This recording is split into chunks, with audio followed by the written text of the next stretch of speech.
कृपया वीडियो में न्यू है तो वीडियो को लाइक एंड सब्सक्राइब और शेयर करें। संजय कहते हैं, राजन, उस सेना को इस तरह भागती देख प्रतापी मद्रराज शल्य ने अपने सारथी से कहा, सूत, मेरे महावेगशाली घोड़ों को शीघ्रतापूर्वक आगे बढ़ाओ। देखो, ये सामने मस्तक पर शोभशाली श्वेत छत्र लगाए हुए पांडव पुत्र राजा युधिष्ठिर खड़े हैं। सारथे, मुझे शीघ्र उनके पास पहुंचा दो, फिर मेरा बल देखो। आज युद्ध में कुंती कुमार युधिष्ठिर मेरे सामने कदापि नहीं ठहर सकते। उनके ऐसा कहने पर मद्रराज का सारथी वहीं जा पहुंचा जहां सत्य प्रतिज्ञ धर्मपुत्र युधिष्ठिर खड़े थे। साथ ही पांडवों की वह विशाल सेना भी सहसा वहां आ पहुंची। परंतु जैसे तट उमड़ते हुए समुद्र को रोक देता है, उसी प्रकार अकेले राजा शल्य ने रणभूमि में उस सेना को आगे बढ़ने से रोक दिया। माननीय नरेश, जैसे किसी नदी का वेग किसी पर्वत के पास पहुंचकर अवरुद्ध हो जाता है, उसी प्रकार पांडवों की सेना का वह समुदाय युद्ध में निवृत्ति की सीमा नियत करके पुनः रणभूमि में लौट आए। राजन, पृथक पृथक सेनाओं की व्यूह रचना कर संग्राम वे सभी सैनिक लौट आए। तब दोनों दलों में महाभयंकर संग्राम छिड़ गया। जहां पानी की तरह खून बहाया जा रहा था, इसी तरह रणदुर्भद नकुल ने कर्णपुत्र चित्रसेन पर आक्रमण किया। विचित्र धनुष धारण करने वाले वे दोनों वीर एक दूसरे से भिड़कर दक्षिण तथा उत्तर की ओर से आए हुए दो बड़े जलवर्षक मेघों के समान परस्पर बाणरूपी जल की बौछार करने लगे। उस समय वहां पांडुपुत्र नकुल और कर्णकुमार चित्रसेन में दिखाई देता था। दोनों ही अस्त्र शस्त्रों के विद्वान, बलवान और रथ युद्ध में कुशल थे। परस्पर घात में लगे हुए वे दोनों वीर एक दूसरे के छिद्र प्रहार के योग्य अवसर ढूंढ रहे थे। महाराज, इतने ही में चित्रसेन ने एक पानीदार पैने भल्ल के द्वारा नकुल के धनुष को मुट्ठी पकड़ने की जगह से काट दिया। धनुष कट जाने पर उनके ललाट में शिला पर तेज किए हुए सुनहरे पंख वाले 3 बाणों द्वारा गहरी चोट पहुंचाई। उस समय चित्रसेन में चित्त में तनिक भी घबराहट नहीं हुई। उसने अपने तीखे बाणों द्वारा नकुल के घोड़ों को भी मृत्यु के हवाले कर दिया तथा 3-3 बाणों से उनके ध्वज और सारथी को भी काट गिराया। राजन, शत्रु की भुजाओं से छूटकर ललाट में घसे हुए उन 3 बाणों के द्वारा नकुल 3 शिखरों वाले पर्वत के समान शोभा पाने लगे। धनुष कट जाने पर रथहीन हुए वीर नकुल हाथ में ढाल तलवार लेकर पर्वत के शिखर से उतरने वाले सिंह के समान रथ के नीचे आ गए। उस समय चित्रसेन पैदल आक्रमण करने वाले नकुल के ऊपर बाणों की वृष्टि करने लगा, परंतु शीघ्रतापूर्वक पराक्रम प्रकट करने वाले नकुल ने ढाल के द्वारा ही रोककर उस बाण वर्षा को नष्ट कर दिया। विचित्र रीति से युद्ध करने वाले महाबाहु नकुल परिश्रम को जीत चुके थे। वे सारी सेना के देखते देखते चित्रसेन के रथ के समीप जा उस पर चढ़ गए। तत्पश्चात पांडुकुमार ने सुंदर नासिका और विशाल नेत्रों युक्त कुंडल और मुकुट सहित चित्रसेन के मस्तक को धड़ से काट लिया। सूर्य के समान तेजस्वी चित्रसेन रथ के पिछले भाग में गिर पड़ा। चित्रसेन को मारा गया देख वहां खड्डेन हुए पांडव महारथी नकुल को साधुवाद देने और प्रचुर मात्रा में सिंहनाद करने लगे। अपने भाई को मारा गया देख कर्ण के 2 महारथी पुत्र सुषेण और सत्यसेन नाना प्रकार के बाणों की वर्षा करते हुए रथियों में श्रेष्ठ पांडुपुत्र नकुल पर तुरंत ही चढ़ाए। राजन, जैसे विशाल वन में 2 व्याघ्र किसी एक हाथी को मार डालने की इच्छा से उसकी ओर दौड़े, उसी प्रकार तीखे स्वभाव वाले वे दोनों भाई इन महारथी नकुल पर अपने बाण समूहों की वर्षा करने लगे, मानो 2 मेघ पानी की धारावाहिक वृष्टि करते हों। सब ओर से बाणों द्वारा विरुद्ध होने पर भी पांडुकुमार नकुल हर्ष और उत्साह में भरे हुए वीर योद्धा की भांति दूसरा धनुष हाथ में लेकर बड़े वेग से दूसरे रथ पर जा चढ़े और कुपित हुए काल के समान रणभूमि में खड़े हो गए। राजन, प्रजानाथ, उन दोनों भाइयों ने झुकी हुई गांठ वाले बाणों द्वारा नकुल ने रथ के टुकड़े टुकड़े करने की चेष्टा आरंभ की। तब नकुल ने हंसकर रणभूमि में 4 पैने बाणों द्वारा सत्यसेन के 4 घोड़ों को मार डाला। राजेंद्र, तत्पश्चात साण पर चढ़ाकर तेज किए हुए सुवर्णमय पंख वाले एक नाराज का संधान करके पांडुपुत्र नकुल ने सत्यसेन का धनुष काट दिया। इसके बाद दूसरे रथ पर सवार हो दूसरा धनुष हाथ में लेकर सत्यसेन और सुषेण दोनों ने पांडुकुमार नकुल पर धावा किया। महाराज, माद्री के प्रतापी पुत्र नकुल ने बिना किसी घबराहट के युद्ध के मुहाने पर दो दो बाणों से उन दोनों भाइयों को घायल कर दिया। इससे सुषेण को बड़ा क्रोध हुआ। उस महारथी ने हंसते हंसते युद्ध स्थल में एक क्षुरप्र के द्वारा पांडुकुमार नकुल के विशाल धनुष को काट डाला।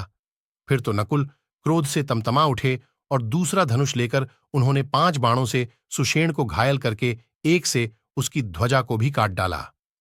आर्य, इसके बाद रणभूमि में सत्यसेन के धनुष और दस्ताने के भी नकुल ने वेगपूर्वक टुकड़े टुकड़े कर डाले। इससे सब लोग जोर जोर से कोलाहल करने लगे। तब सत्यसेन ने शत्रु का वेग नष्ट करने वाले दूसरे भार साधक धनुष को हाथ में लेकर अपने बाणों द्वारा पांडुनंदन नकुल को ढक दिया। शत्रु वीरों का संहार करने वाले नकुल ने उन बाणों का निवारण करके सत्यसेन और सुषेण को भी 2-2 बाणों द्वारा घायल कर दिया। राजेंद्र, फिर उन दोनों भाइयों ने भी पृथक पृथक अनेक बाणों से नकुल को बींध डाला और पैने बाणों द्वारा उनके सारथी को घायल कर दिया। तत्पश्चात सिद्धहस्त और प्रतापी वीर सत्यसेन ने पृथक पृथक 2-2 बाणों से नकुल का धनुष और उनके रथ के ईशादंड भी काट डाले। तदनंतर रथ पर खड़े हुए अतिरथी वीर नकुल ने एक रथ शक्ति हाथ में ली जिसमें सोने का डंडा लगा हुआ था। उसका अग्रभाग कहीं भी कुंडित होने वाला नहीं था। प्रभो, तेल में धोकर साफ की हुई वह निर्मल शक्ति जीभ लपलपाती हुई महाविशैली नागिन के समान प्रतीत होती थी। नकुल ने युद्धस्थल में सत्यसेन को लक्ष्य करके ऊपर उठाकर वह रथ शक्ति चला दी। नरेश्वर, उस शक्ति ने रणभूमि में उसके वक्षस्थल को विदीर्ण कर दिया। सत्यसेन की चेतना जाती रही और वह प्राणशून्य होकर रथ से पृथ्वी पर गिर पड़ा। भाई को मारा गया देख सुषेण क्रोध से व्याकुल हो उठा और तुरंत ही हर्षा कट जाने से पैदल हुए से पांडुनंदन नकुल पर बाणों की वर्षा करने लगा। उसने 4 बाणों से उनके चारों घोड़ों को मार डाला और 5 से उनकी ध्वजा काटकर 3 से सारथी के भी प्राण ले लिए। इसके बाद कर्णपुत्र जोर जोर से सिंहनाद करने लगा। महारथी नकुल को रथहीन हुआ देख द्रौपदी का पुत्र सुतसोम अपने चाचा की रक्षा के लिए वहां दौड़ा आया। तब सुतसोम के उस रथ पर आरूढ़ हो भरत श्रेष्ठ नकुल पर्वत पर बैठे हुए सिंह के समान सुशोभित होने लगे। उन्होंने दूसरा धनुष हाथ में लेकर सुषेण के साथ युद्ध आरंभ कर दिया। वे दोनों महारथी वीर बाणों की वर्षा द्वारा एक दूसरे से टक्कर लेकर परस्पर वध के लिए प्रयत्न करने लगे। उस समय सुषेण ने कुपित होकर 3 बाणों से पांडुपुत्र नकुल को बींध डाला और सुतसोम की दोनों भुजाओं एवं छाती में 20 बाण मारे। महाराज, तत्पश्चात शत्रुवीरों का संहार करने वाले पराक्रमी नकुल ने कुपित हो बाणों की वर्षा से सुषेण की संपूर्ण दिशाओं को आच्छादित कर दिया। इसके बाद तीखी धार वाले एक अत्यंत तेज और वेगशाली अर्धचंद्राकार बाण लेकर उसे सम्रांगण में कर्णपुत्र पर चला दिया। नृपश्रेष्ठ, उस बाण से नकुल ने संपूर्ण सेनाओं के देखते देखते सुषेण का मस्तक धड़ से काट गिराया। वह अद्भुत सी घटना हुई थी। महामनस्वी नकुल के हाथ से मारा जाकर सुषेण पृथ्वी पर गिर पड़ा, मानो नदी के वेग से कटकर महान तटवर्ती वृक्ष धराशायी हो गया हो। भरतश्रेष्ठ, कर्णपुत्रों का वध और नकुल का पराक्रम देखकर आपकी सेना भय से भाग चली। महाराज, उस समय रणभूमि में शत्रुओं का दमन करने वाले वीर सेनापति प्रतापी मद्रराज शल्य ने आपकी उस सेना का संरक्षण किया। राजाधिराज, वे जोर जोर से सिंहनाद और धनुष की भयंकर टंकार करके कौरव सेना को स्थिर रखते हुए रणभूमि में निर्भय खड़े थे। राजन, सुदृढ़ धनुष धारण करने वाले राजा शल्य से सुरक्षित हो व्यथाशून्य हुए आपके सैनिक समर में सब ओर से शत्रुओं की ओर बढ़ने लगे।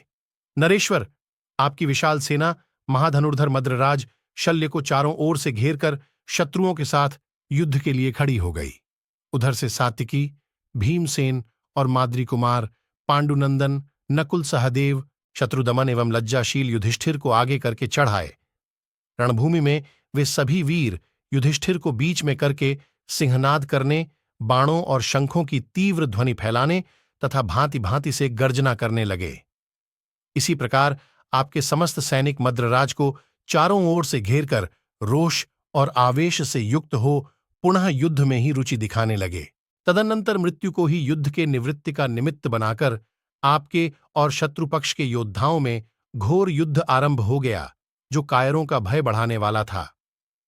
राजन, प्रजानाथ, जैसे पूर्व काल में देवताओं और असुरों का युद्ध हुआ था, उसी प्रकार भयशून्य कौरवों और पांडवों में यमराज के राज्य की वृद्धि करने वाला भयंकर संग्राम होने लगा।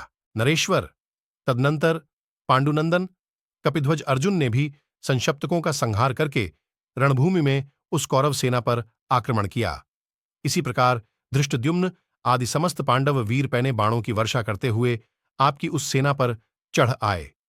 पांडवों के बाणों से आच्छादित हुए कौरव योद्धाओं पर मोह छा गया। उन्हें दिशाओं अथवा विदिशाओं का भी ज्ञान न रहा। पांडवों के चलाए हुए पैने बाणों से व्याप्त हो कौरव सेना के मुख्य मुख्य वीर मारे गए। वह सेना नष्ट होने लगी और चारों ओर से उसकी गति अवरुद्ध हो गई।